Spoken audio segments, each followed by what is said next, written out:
Hi everyone, welcome to the another video. इस video में हम पढ़ने वाले हैं present value of ordinary annuity. जैसे कि प्रीवियस वीडियोस में मैं आपको बता चुकी हूँ एन्युटी क्या होता है ना।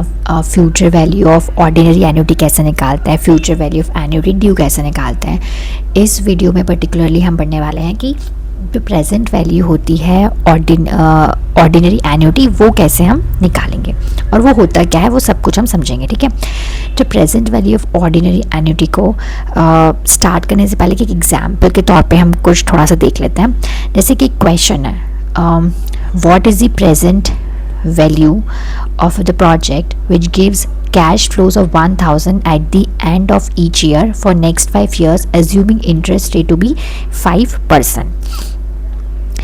तो आई होप कि आपको पता हो कि प्रेजेंट वैल्यू क्या होता है। नहीं पता हो तो मैं एक बार आपको बता दूं। तो प्रेजेंट वैल्यू होता है current value of an amount of money. कोई भी पैसा है उसका जो करंट वैल्यू है उसको हम बोलेंगे present value, that is known as present value. For example कि अगर सपोज़ कि 5 साल बाद आपको मिलने वाले हैं 1000 रुपये। ओके, 1000 रुपये आपको 5 साल बाद मिलने वाले हैं। उस 1000 की वैल्यू जो 5 साल बाद होगी और वही 1000 की जो वैल्यू आज होगी वो बहुत डिफरेंट होगी, है ना। तो जो 1000 आपको 5 साल बाद मिलने वाले उसकी वैल्यू आज कितनी है ये हम देखते हैं प्रेजेंट वैल्यू ऑफ एन्युटी या ऑर्डिनरी एन्युटी या एन्युटी ड्यू में। ठीक है, तो प्रेजेंट वैल्यू क्या होता है? It means the current worth of a sum of money. कुछ पैसे की जो करंट वर्थ होगी उसको हम बोलेंगे प्रेजेंट वैल्यू। अभी क्वेश्चन की बात करते हैं। जैसे कि इस क्वेश्चन में क्या लिखा हुआ है? इस क्वेश्चन में लिखा हुआ है कि suppose what is the suppose कि कैश फ्लो हो रहा है, ठीक है, 1000 eight the end of each year for next 5 years, है ना। मतलब पूरे नेक्स्ट 5 ईयर के लिए 1000 eight the end of each year cash flow हो रहा है और उसमें हमको इंटरेस्ट रेट मिल रहा है 5%। सपोज़ कि हमने उसको डिपॉजिट किया, उसमें इंटरेस्ट रेट हमको मिल रहा है 5%। नाउ इस क्वेश्चन में क्या ये एक एन्युटी है? Is this an annuity? तो yes, it is an annuity. Why? Because the question says at the end of each year, क्योंकि इसमें एक ड्यूरेशन में, है ना, मतलब एक फिक्स्ड ड्यूरेशन में रेगुलर पेमेंट हो रहा है 1000 का, जो कि at the end of each year. So it is the, because it is at the end of each year it will be called as annuity, है ना। Is this an ordinary annuity? क्या ये ऑर्डिनरी एन्युटी है? Yes, it is an ordinary annuity. Why? Because जो investment हो रहा है it is happening at the end of the year. End of the year में होता है तो क्या होता है? ऑर्डिनरी एन्युटी होता है। और अगर the beginning of the year में होता है तो क्या होता है? बिगनिंग ऑफ द ईयर में होता है तो वो ऑर्डिनरी वो एन्युटी ड्यू कहलाता है। तो because it is happening at the end of the year तो ये क्या हो जाएगा? ऑर्डिनरी एन्युटी हो जाएगा। ठीक है, अब ₹1000 इज़ प्रेजेंट वैल्यू और फ्यूचर वैल्यू। जो ₹1000 है ये present value, just wait a minute, ये रिकॉर्ड हो रहा है कि नहीं, मैं एक मिनट देख लूँ। हाँ, ओके, रिकॉर्ड हो रहा है। सो ₹1000 इज़ अ प्रेजेंट वैल्यू और द फ्यूचर वैल्यू। ये प्रेजेंट वैल्यू है या फ्यूचर वैल्यू है? तो इट इज़ द फ्यूचर, ये क्या है? It is a future value, है ना। यहाँ पे हम जो हमको 1000 दिया है वो क्या है? Future value given to us. हमको फ्यूचर वैल्यू दी हुई है क्योंकि हम इसमें 1000 हम हर साल के एंड में पैसा लगाएंगे तो हमको देखना है कि उसका जो प्रेजेंट वैल्यू है वो कितना रहेगा। ठीक है, आगे बढ़ते हैं। तो जो present value of ordinary annuity होता है उसका फॉर्मूला होता है, जैसे कि हमने future value of ordinary annuity due पढ़ा तो हमने फॉर्मूला पढ़ा कि भाई डायरेक्टली कैसे निकाल सकते हैं, इंडिविजुअली कैलकुलेट करना पड़े और हमको हम डायरेक्टली कैसे निकाल सकें। वैसे ही हमारे पास प्रेजेंट वैल्यू में भी हमारे पास फॉर्मूला रहता है। ठीक है, तो present value of ordinary annuity का फॉर्मूला होता है C multiplied by 1 minus 1 plus i is to the power minus n upon i. ठीक है, C क्या है? C stands for cash flow पर पीरियड। ये कैश फ्लो है या फिर पीरियोडिक पेमेंट है। ठीक है, I क्या है? इंटरेस्ट रेट हो गया। एन क्या है, नंबर ऑफ पेमेंट्स, सी कितना हम पेमेंट कर रहे हैं, नंबर ऑफ पेमेंट्स हो गया, ठीक है। तो यहाँ पे ये लिखा हुआ है कि कैश, सी क्या है, सी कैश फ्लो पर पीरियड है। जो हमने क्वेश्चन में देखा था, तो उस क्वेश्चन में कैश फ्लो पर पीरियड कितना हो रहा था, 1000 कैश फ्लो पर पीरियड था। I is the interest rate, in this question interest rate कितना है, 5%, और इफ़ वी अगर हम इसको डेसिमल्स में ले तो 0.05% हो जाएगा। N is the number of payments, है ना, in the question it is 5। यहाँ पे हम कैसे निकालेंगे एक आंसर, आंसर क्या आएगा, प्रेजेंट वैल्यू आएगा ये, मतलब वो जो 5 साल तक आपका जो 5000 जो जमा हो जाएगा, है ना, उसका जो आज वैल्यू है वो कितना होगा, 4329.47 रुपीज़ ही इसकी वैल्यू रहेगी, है ना। तो ये हमें क्या बता रहा है कि जो अमाउंट, जो पैसा होता है ना, उसकी जो वैल्यू होती है वो उसमें टाइम वैल्यू का फैक्टर होता है, ठीक है। तो हम क्या करेंगे, हम इसको जो हमारे पास वैल्यूज़ है वो उसको हम इस फॉर्म में पुट करेंगे। तो हमने इस वैल्यू में जब पुट करा तो हमारे पास क्या आंसर आया, प्रेजेंट वैल्यू हमारे पास आ गया 4329.47। इसको अब हम इस पूरे टॉपिक को थोड़ा डिटेल में समझेंगे ताकि आप लोगों को ये याद करने में भी आसानी हो और आपको कॉन्सेप्ट भी समझ में आ जाए। तो स्टार्ट करते हैं। देखो, सबसे पहले यहाँ पर हमने क्या बोला कि ऑर्डिनरी एन्युटी क्या होता है। तो ऑर्डिनरी एन्युटी क्या होता है, जब हम eight the end of every period हम डिपॉजिट या रिसीव कर रहे हैं, रिसीव डिपॉजिट हो रहा है, रिसीव पेमेंट हो रहा है, तो उसको हम बोलते हैं ऑर्डिनरी एन्युटी, ठीक है। इस क्वेश्चन में 1000 हम डिपॉजिट कर रहे हैं every year eight the and में फॉर 5 ईयर्स। तो हमने क्या देखा, फर्स्ट ईयर में हमने 1000 डिपॉजिट किया, सेकेंड ईयर के एंड में 1000, फिर थर्ड ईयर के एंड में, फिर फोर्थ ईयर के एंड में, फिर फिफ्थ ईयर के एंड में, ऐसे में डिपॉजिट किया है। इमेजिन, अब एक बात समझो, इस कॉन्सेप्ट को समझो कि प्रेजेंट वैल्यू क्या होता है, क्यों हम मतलब ऐसा बोल रहे हैं कि वैल्यू कम है या ज़्यादा होगी प्रेजेंट में उसकी। तो क्या होता है, देखो क्या है कि सपोज़ कि 5000 अगर कोई आपको बोलता है, आपको कोई 2 ऑप्शन देता है। ऑप्शन ए में बोलता है कि आप 5000 या तो आज ले लो, या फिर 5000 आप every year for the next 5 years, है ना। आप 1000 करके 5 साल में वो पैसा ले लो, या फिर आप उसको आज मुझसे 5000 रुपये ले लो।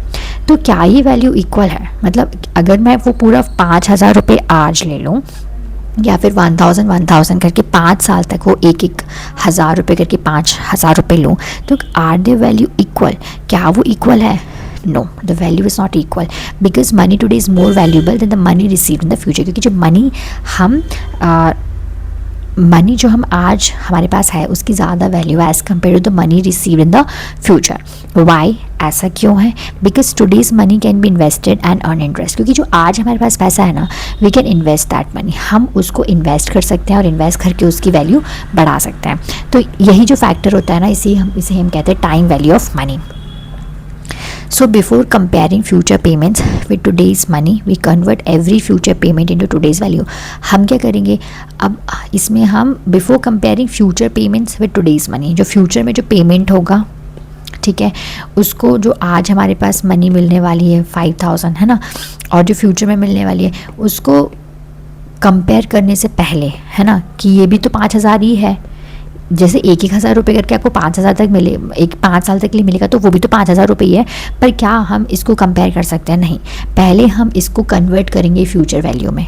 हमको 5000 रुपये मिलने वाला है 1000 करके 5 साल तक के लिए, बट पहले हमें इसे कन्वर्ट करना पड़ेगा किस में, हम उसका आज उसका वैल्यू देखेंगे, हम उसमें उसकी वैल्यू टुडेज़ वैल्यू देखेंगे, ठीक है, आज उसकी कितनी वैल्यू वो हम देखेंगे, एंड दैट टुडेज़ वैल्यू, वो जो आज का हम उसका वैल्यू देखेंगे, उस 1000 का जो हमने पैसा हमको मिलने वाला है, तो उसे क्या बोलेंगे हम? उसे हम बोलेंगे कि वो क्या है, वो प्रेजेंट वैल्यू है, ठीक है। अब यहाँ पर हम देखते हैं कि डिस्काउंट एवरी पेमेंट, हम क्या करेंगे, हमें क्या करना पड़ेगा, जो भी पेमेंट हमको रिसीव होना है, ठीक है, 5 साल तक जो भी 1000 रुपये हम रिसीव करेंगे, ठीक है, जो भी हम 1000 रुपये रिसीव करेंगे, जैसे कि 1 2 3 4, है ना, eight the end of the year में हम रिसीव कर रहे हैं, ठीक है। तो ये जो वैल्यू है हमें करना पड़ेगा, डिस्काउंट करना पड़ेगा, इसको हम डिस्काउंटिंग यूज़ करेंगे। डिस्काउंटिंग क्या होता है, कंपाउंडिंग क्या होता है, अगर आपको नहीं याद है तो आप सबसे पहला वाला वीडियो देख लेना, उसमें मैंने समझाया कि डिस्काउंटिंग क्या होता है। हम डिस्काउंटिंग करेंगे और डिस्काउंटिंग करके हम उसकी क्या निकालेंगे, हम निकालेंगे उसकी प्रेजेंट वैल्यू, ठीक है। तो यहाँ पर क्या, सपोज इंटरेस्ट रेट 5% है, पेमेंट है 1000 का, the payment received after 1 year is worth today. अब देखो यहाँ पर क्या है, अब आज जो हमने पैसा रिसीव किया है 1000 रुपीज़ है ना, तो इसको हम डिस्काउंट करेंगे। कैसे डिस्काउंट करना पड़ेगा इसको, हमको फॉर्मूला याद है नहीं है तो एक बार फिर से मैं थोड़ा शॉर्ट में बता देती हूँ, समझ में आ जाएगा। आपने पढ़ा होगा ना कंपाउंडिंग का फॉर्मूला कि अमाउंट इज इक्वल्स टू क्या होता है, या फिर future value is equals to क्या होता है। Future value is equals to होता है present value 1 + r upon 100 is to the power n। You can write it this in decimals as well, है ना। तो यहाँ पर जो प्रेजेंट वैल्यू हमको निकालने को बोल रहे हैं, तो ये कैसे निकालेंगे, इसको आप कैसे लिख सकते हो, इसको इंटरेस्ट रेट है ये। तो सपोज़ कि मैं ले लेती हूँ यहाँ पे present value is equals to, sorry future value is equals to present value, जो कि मुझे निकालना है। 1 मिनट, फ्यूचर वैल्यू कितनी मिलने वाली है, मान लो ये 1000 रुपीज़ है ना, जो एट दी एंड, जो कि हम एंड में हमको रिसीव होगा। तो इस 1000 का प्रेजेंट वैल्यू निकालते हैं सबसे पहले, ठीक है, कि इसकी वैल्यू आज कितनी होगी। इसकी वैल्यू आज कितनी होगी, तो 1000 is equals to present value 1 + r, rate कितना है, रेट है 5%, तो I can write it as 0.05%। N कितना है, ये 1 ही है ना, क्योंकि अभी तो 1 साल ही हुआ है।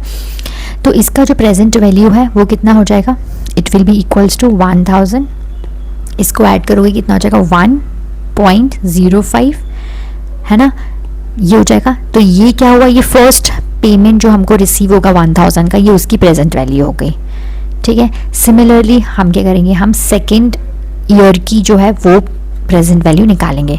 सेकेंड ईयर का भी बता देती हूँ कैसे निकालेंगे, सेम इसी फॉर्मेट में होगा, है ना, ये मैंने जो एक्सप्लेन किया है इसी फॉर्मेट में होगा। तो सेकेंड ईयर का कितना होगा, सेकेंड ईयर में जो टाइम ड्यूरेशन है वो कितना हो जाएगा, अगर यहीं पर देख लेते हैं तो सेम ऐसे ही रहेगा, बस टाइम ड्यूरेशन कितना हो जाएगा, टाइम ड्यूरेशन हो जाएगा 2 साल, क्योंकि वो वैल्यू हमको देखो कितना ट्रैवल करना पड़ेगा। देखो ये 1 साल हुआ, ये 2 साल हुआ, है ना, यहाँ पे ये हमको रिसीव हुआ था, अब हमको जाना है बिल्कुल इधर पर 0 पे जाना है, मतलब बिल्कुल प्रेजेंट में जाना है। तो प्रेजेंट में जाने के लिए कितने साल हो गए, 1 2 साल हो गए, तो टाइम कितना हो गया, 2 साल का हो गया मतलब n हमारा 2 हो गया, ठीक है। 1000 रिसीव करना है तो फ्यूचर वैल्यू तो 1000 ही रहेगी, प्रेजेंट वैल्यू हमको निकालना है 1 + रेट ऑफ इंटरेस्ट वही 0.05 है, यहाँ पे हमने n की जगह क्या लिख दिया, 2 लिख दिया। तो जब इसको निकालेंगे तो यहाँ पर क्या लिखाएगा, यहाँ पर आएगा हमारे पास 1000 upon 1.05 is to the power 2। तो ये सेकेंड ईयर का हो गया, ठीक है, मतलब आफ्टर 2 इयर्स जो हम रिसीव करेंगे उसका प्रेजेंट वैल्यू हो गया ये, ठीक है। सिमिलरली ऐसे ही हमको पूरा 5 साल का निकालना पड़ेगा, ठीक है। 5 साल का हम निकालेंगे तो यहाँ पर देखोगे आप, ये फर्स्ट ईयर का हो गया, ये सेकंड ईयर का हो गया, ये थर्ड ईयर का हो गया, ये फोर्थ ईयर का हो गया और ये फिफ्थ ईयर का हो गया। ये फिफ्थ ईयर का प्रेजेंट, मतलब ये प्रेजेंट वैल्यू हो गई सबकी, ठीक है।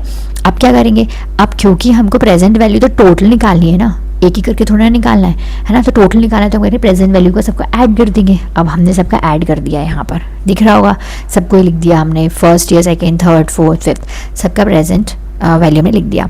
अब क्या है भाई, एक एक करके निकालोगे तो कितना टाइम लगेगा, टाइम कितना ज़्यादा कंज्यूम होगा। इसी वजह से एक फॉर्मूला डिराइव किया गया, है ना, instead of calculating every payment separately mathematician simplified this into one formula.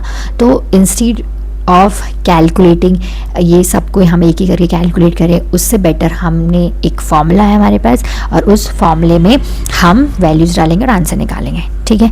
तो ये फाइनल फार्मूला जो हमारा बनता है वो बनता है ये, ठीक है, कि जो प्रेजेंट वैल्यू होती है वो क्या है, फॉर्मूला कहता है कि present value is equals to C 1 + i 1 + wait, formula हमारे पास PVC1 - 1 + i is to the power -n upon i, ठीक है, this is the formula.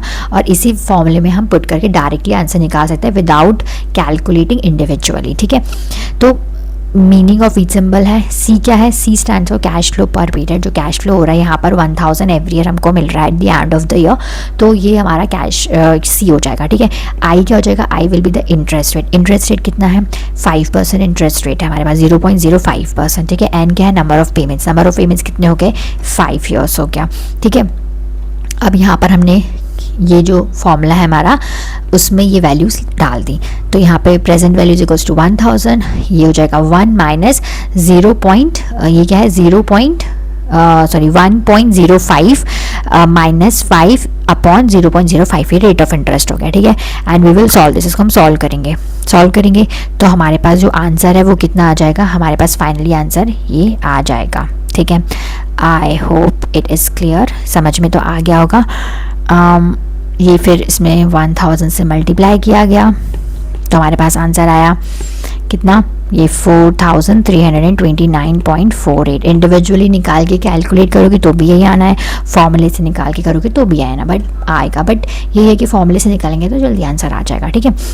Finally इसका क्या मतलब हुआ, receiving 1000 every year for 5 year is equivalent to receiving about 4329 today if the interest rate is 5%। Suppose अगर interest rate 5% चल रहा है, ठीक है, तो अगर हम पाँच साल तक 1,000 रुपये हम रिसीव करते हैं तो उसकी वैल्यू पता है आज कितनी होगी, उसकी वैल्यू होगी आज के डेट में 4329, ना कि वो आज की डेट में 5,000 रुपये के बराबर होगा, ठीक है। तो future value, future money is worth less than today's money, so we discount each future payment to today and add them together, that total is the present value of an ordinary annuity. Future money जो होती है उसका value आज अगर हम देखेंगे तो आज के कंपैरिजन में वो जो मनी होती है उसकी वर्थ लेस होती है, मतलब कम उसकी वैल्यू रहती है, ठीक है। So we discount each future payment, इसलिए हम उस फ्यूचर पेमेंट को डिस्काउंट करते हैं to today and add them together, और फिर हम उन सबको ऐड कर लेंगे और ऐड करके हम उसकी प्रेजेंट वैल्यू निकाल लेंगे। तो ये था हमारा topic, present value of ordinary annuity, और आई होप आप लोग को समझ में आ गया होगा। प्लीज़ मेरे चैनल को सब्सक्राइब करिए और आप चाहो तो मुझे फॉलो भी कर सकते हैं। Thank you so much.